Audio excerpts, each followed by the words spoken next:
दोस्तों आज हम इस वीडियो में रिलायंस इंडस्ट्रीज को डिस्कस करने वाले, साथ में विप्रो लिमिटेड को डिस्कस करेंगे और हम इन्फोसिस को भी डिस्कस करेंगे। एक और कंपनी को डिस्कस करेंगे जो बहुत ही ज़बरदस्त बोनस देने जा रही है। रिलायंस इंडस्ट्रीज की बात करें तो स्टॉक की प्राइस भले ही काफ़ी नीचे आई हो, लेकिन इस प्राइस के ऊपर अब खरीदारी की बहुत ज़्यादा सलाह निकल के आ रही है। चाहे ग्लोबल ब्रोकरेज हाउस हो या फिर हमारे इंडिया के ब्रोकरेज हाउस हो, सब इस समय इसमें निवेश की सलाह दे रहे हैं और इसके पीछे वजह है उसको भी जानने की कोशिश करेंगे। वैसे रिलायंस इंडस्ट्रीज बिजनेस में बहुत तेज़ी से आगे बढ़ रही है और आपको ये पता भी होगा कि रिलायंस के जो 3 बिजनेस है, जिसमें आप टेलीकॉम का बिजनेस ले सकते हैं या फिर ऑयल का बिजनेस या फिर इनका रिटेल सेगमेंट, वो काफ़ी अच्छा तो कर ही रहे, लेकिन जो टेलीकॉम का बिजनेस है वो भी काफ़ी अच्छा है और एक तरह से लीडर बनी हुई है अपने स्पेस के अंदर। तो क्या इस समय रिलायंस में निवेश करना चाहिए? दूसरी तरफ विप्रो की बात करें तो विप्रो पिछले एक साल से बहुत ज़्यादा करेक्ट हो चुका है और लगातार नीचे भी जा रहा है। क्या आने वाले समय फिर से एक पॉजिटिव माहौल बनेगा और क्या ये बाउंस बैक दे सकता है? विप्रो को बोनस का बादशाह कहा जाता है, लेकिन जो सबसे बड़ी बात है कि इस बार निवेशकों को बहुत ज़्यादा भारी लॉस हो। इसके पीछे वजह है कि एक तो पहले से ही इन्फ्लेशन का प्रॉब्लम और उसके बाद में अब यूएस में बैंकों के डूबने का सिलसिला शुरू होना, ये आईटी सेक्टर को दबा में ले रहा है। इसके अलावा अगर हम देखें तो यहाँ पे आपको देखने को मिलेगा कि इन्फोसिस में भी वही प्रॉब्लम चल रही है। अगर हम इन्फोसिस की बात करें तो कंपनी ये भी पिछले एक साल से काफ़ी ज़्यादा आपको निगेटिव रिटर्न दे रही है और इसके पीछे वजह यह है कि आईटी सेक्टर काफ़ी ज़्यादा दबाव में। लेकिन ब्रोकरेज हाउस की क्या राय है इन्फोसिस को लेकर? क्या आने वाले समय इन्फोसिस में तेज़ी का दौर फिर शुरू होगा? क्या इस समय जब काफ़ी ज़्यादा गिरावट हो चुकी है बाजार में आईटी सेक्टर में निवेश किया जा सकता है? जानेंगे इन सारी बातों को इस वीडियो के माध्यम से। सबसे पहले अगर हम रिलायंस इंडस्ट्रीज़ की बात करें तो अभी लगभग 12:30 के आसपास का टाइम है। रिलायंस इंडस्ट्री 2243 के आसपास है, जहाँ पे 0.27% की हमें तेज़ी देखने को मिल रही है। तो रिलायंस इस समय बुलिश दिख रहा है, लेकिन बाजार में काफ़ी ज़्यादा दबाव है और इस समय बाजार को सपोर्ट भी रिलायंस की तरफ भी मिल रहा है।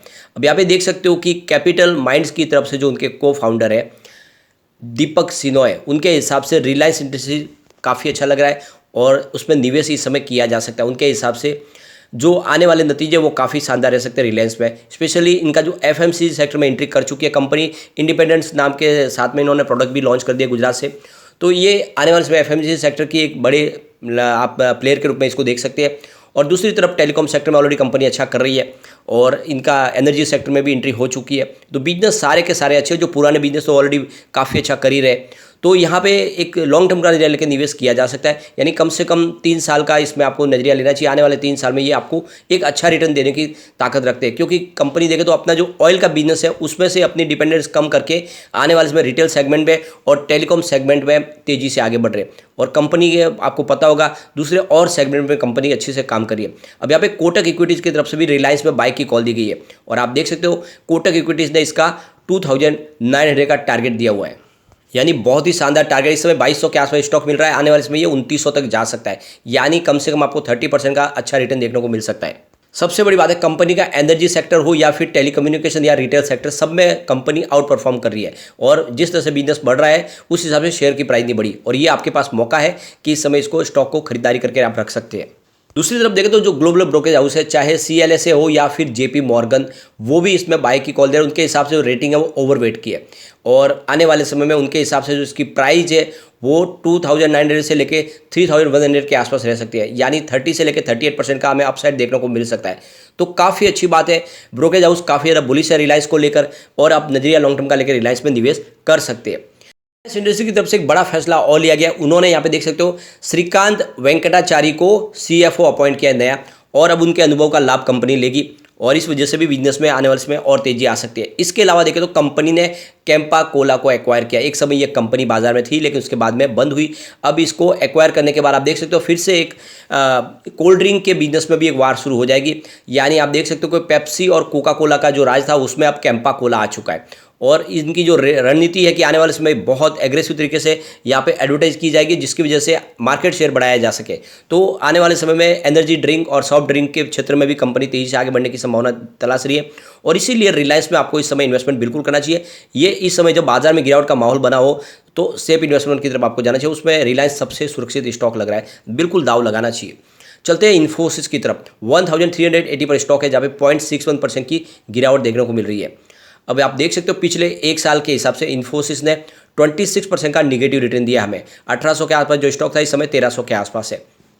अब ये जो आईटी सेक्टर में जो गिरावट है इसके पीछे वजह है कि यूएस के जो बैंक डूबे, इसके अलावा क्रेडिट स्विस डूबी और इस वजह से यूरोपियन बाजार में भी दबाव देखने को मिला और अमेरिका के बाजार में भी दबाव देखने को मिला। इससे इसका सीधा इफेक्ट आईटी सेक्टर को भुगतना पड़ रहा है, क्योंकि आप देखें तो इनका जो बिजनेस है वो ग्लोबल मार्केट में ज़्यादा है और ऐसे में जहाँ पे बैंकिंग सेक्टर में जो दबाव देखने को मिला उसका असर सीधा बैंकिंग इंडेक्स के अलावा देखें तो यहाँ पे आईटी इंडेक्स पे भी देखने को मिल रहा है। अब यहाँ पे आईटी सेक्टर को लेकर रवि सिंघल जो सीएफओ है जीसीएल ब्रोकिंग के, उनका कहना है कि रसिया यूक्रेन का जब से शुरू हुआ आईटी सेक्टर को बहुत ज़्यादा प्रॉब्लम झेलनी पड़ी, इसके अलावा यूएस का इन्फ्लेशन, लेकिन अब जो बैंकिंग सेक्टर में जो प्रॉब्लम शुरू हुई उसका भी इफेक्ट देखने को मिला है। लेकिन उसकी वजह से ऑलरेडी प्राइस बहुत नीचे आ चुके हैं, यानी पिछले एक साल से आईटी इंडेक्स ऑलरेडी नीचे जा रहा है, आईटी शेयरों में ज़बरदस्त दबाव है। तो इस समय आने वाले समय में Q4 के नतीजों पर इंतजार करना होगा। अगर Q4 के नंबर अच्छे आए तो फिर से यहाँ पे एक तेजी का दौर शुरू हो सकता है। नहीं, ऑलरेडी गिरावट तो बहुत हो चुकी है, लेकिन जो इस समय जिस बैंकिंग सेक्टर में जो प्रॉब्लम शुरू हुई है उसकी वजह से एक बड़ी तेजी की शुरुआत तो नहीं हो सकती, लेकिन कुछ यहाँ पे राहत मिलती हुई दिखाई दे सकती है। सुमित बगड़िया का जो चॉइस ब्रोकिंग की तरफ से एग्जीक्यूटिव डायरेक्टर है, उनका कहना है कि इस समय आईटी इंडेक्स काफ़ी ज़्यादा यहाँ पे बेरिश ट्रेंड में दिखाई दे रहा है और आने वाले समय इसमें और गिरावट हो सकता है। उनके हिसाब से इन्होंने सेल की रेटिंग दी हुई है। यहाँ पे देख सकते हो कि रवि सिंघल का कहना है कि आने वाले समय में इन्फोसिस में और भी गिरावट हो सकती है और आने वाले समय ये 1240 का लेवल भी टच कर सकता है, यानी दबाव और देखने को मिल सकता है। तो यहाँ पे एक स्टॉप लॉस लगा के खरीदारी की सलाह दी जा रही है। उनके हिसाब से आने वाले समय इसकी 1450 की प्राइस देखने को मिल सकती है, तो थोड़ी गिरावट के बाद में फिर से स्टॉक ऊपर की तरफ जा सकता है। अब हम चलते हैं विप्रो की तरफ। 352.8 पर स्टॉक आ चुका है, 0.83% की गिरावट है। विप्रो बहुत ज़्यादा वीक लग रहा है। एक तरह से देखें तो ये अपनी आधी कीमत कर ली है इसने पिछले 1-1.5 साल में। अब सिर्फ 1 ईयर के हमका रिटर्न इसका देखें तो निगेटिव रिटर्न हमें करीब 40% का मिल रहा है। 591 के आसपास जो स्टॉक था इस समय 358 के आसपास है। बहुत ज़्यादा गिरावट हो चुकी है। पिछले 1 साल से स्टॉक लगातार निगेटिव बना हुआ और अब तो 400 का स्तर तोड़ने के बाद और भी इसमें ज़्यादा वीकनेस शुरू हो गई है। लेकिन विप्रो की बात करें, उसका बिजनेस बहुत ही मजबूत है। आप देख सकते हो 2,40,000 एम्प्लॉइज है पूरे वर्ल्ड के अंदर, अलग अलग 66 कंट्रीज़ के अंदर, जो काफ़ी अच्छा बिजनेस इनको ला के दे रहे हैं और लगातार अपने बिजनेस में इन्होंने बदलाव भी किया है। अपने बिजनेस को 4 अलग अलग यूनिट में बांट दिया है, मैनेजमेंट में बदलाव किया है, इसके अलावा बहुत जगह पे नए हेडक्वार्टर भी खोले। ये जो सारा बदलाव है ये आने वाले समय विप्रो में फिर से पॉजिटिव माहौल बना सकता है। सबसे बड़ी बात है कि विप्रो का बिजनेस तेज़ी से अच्छा ग्रो भी कर रहा है और जिस तरह से पिछले जो प्रॉब्लम थी वो सब प्रॉब्लम का निपटारा भी होना शुरू हो चुका है, यानी आने वाले समय विप्रो में एक अच्छी तेज़ी की शुरुआत हो सकती है। और वैसे भी विप्रो को बोनस का बादशाह कहा जाता है, लगातार समय समय पर अच्छा बोनस कंपनी देती है। 5G टेक्नोलॉजी में विप्रो का काफ़ी बड़ा योगदान है। इसके अलावा देखें तो बहुत सारी नई कंपनियों को एक्वायर भी किया विप्रो ने, जिसकी वजह से कह सकते हैं कि विप्रो में आने वाले समय ये जो गिरावट है इसका अगर आप फायदा उठाए तो आपको बहुत अच्छा रिटर्न देखने को मिल सकता है और हो सकता है कि आने वाले समय बोनस भी दे कंपनी। पिछले काफ़ी समय के बाद Q3 भी हमने अच्छा देखा है और Q4 बेहतर होने की संभावना भी बनी हुई है। तो ऐसे में थोड़ा सा बाजार में अगर माहौल पॉजिटिव बनता है तो आपको विप्रो में निवेश जरूर करना चाहिए, क्योंकि विप्रो आने वाले समय डेफिनेटली आपको एक अच्छा रिटर्न देने की ताकत रखता है। लेकिन इस समय आप देखें तो दबाव तो पूरा ग्लोबल मार्केट में बना हुआ आईटी सेक्टर में, इस हिसाब से विप्रो भी इससे अछूता नहीं रहेगा। सारे के सारे स्टॉक नीचे आ रहे, लेकिन थोड़ी थोड़ी यहाँ पे अब इन्वेस्टमेंट शुरू की जा सकती है। अब हम चलते हैं उस स्टॉक की तरफ जो आपको बोनस देने जा रहे हैं। यहाँ पे बात करें हम जेट इंफ्रा वेंचर्स लिमिटेड की। 26.01 पे प्राइस है। यहाँ पे देख सकते हो कि 5% का अपर सर्किट लगा है, तो काफ़ी मजबूत लग रहा है। इस समय स्टॉक खरीदारी की सलाह दी जा सकती है। आप देख सकते हो कंपनी एक शेयर के ऊपर एक शेयर बोनस देने जा रही है। इसकी एक्स बोनस डेट है 21/4/2023 और रिकॉर्ड डेट भी है 21/4/2023। इससे पहले 2018 में भी कंपनी ने एक शेयर के ऊपर एक शेयर बोनस दिया, तो काफ़ी अच्छा इसका ट्रैक रिकॉर्ड है। यानी आप देख सकते हो कि पिछले 5 साल में 2 बार इसने बोनस का अनाउंसमेंट किया, जो काफ़ी अच्छी बात है, दाव लगाया जा सकता है। लेकिन फ्रेंड, कोई भी इन्वेस्टमेंट करने से पहले अपने फाइनेंशियल एडवाइजर से ले ले या अपना खुद का रिसर्च करें, क्योंकि मैंने वीडियो आपके एजुकेशनल पर्पज़ के लिए ही बनाया। वीडियो पसंद आए तो लाइक से जरूर कीजिए और चैनल को सब्सक्राइब कर दीजिए। Thank you friend.